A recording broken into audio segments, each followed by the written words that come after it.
let's talk about Mario. Yes, I did watch the movie and absolutely loved it. So I figured that I would give you some tips to convince you to watch it. So first of all, I don't know if you know about this, but this is not the first time that Mario is adapted in movie. Back in 1993, I was literally 2 years old. A movie came out with Danny DeVito about our favorite Italian plumber and his brother, Luigi. And if you haven't seen the movie, let's just say that you didn't miss a lot. I don't like to talk badly about an artwork, but let's just say that it was pretty bad. But 30 years later, we are handed this new movie in full animation with some very familiar voices in the original version. I mean, Mario is voiced by Chris Pratt. You probably have already seen this guy in Guardians of the Galaxy. But there's also Jack Black, who voices Bowser. Open the gates! And Seth Rogen as Donkey Kong. Yes!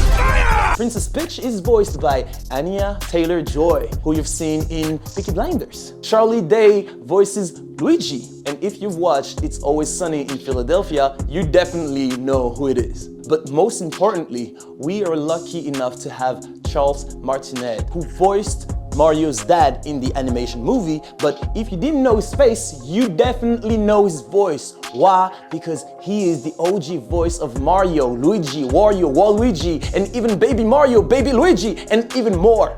It's-a me, Mario! Woohoo!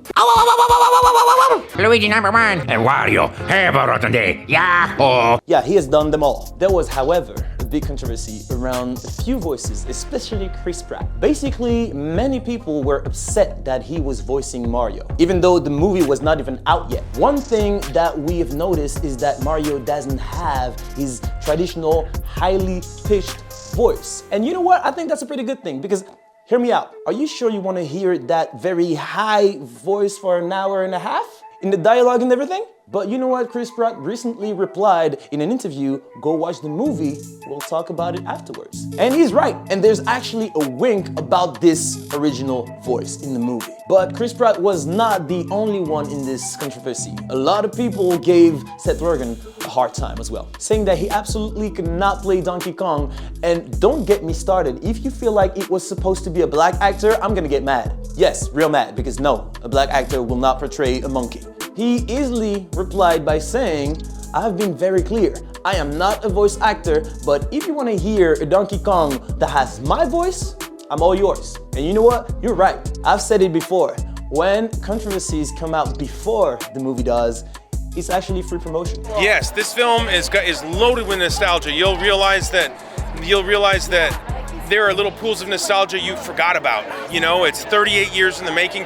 I mean, we played this game, let's be honest, way too many hours, right? Hundreds, maybe thousands of hours that we spent as children bouncing around as Mario and Luigi and Peach and Donkey Kong, and you know, it makes for a really fantastic and sentimental experience to go in and see this film.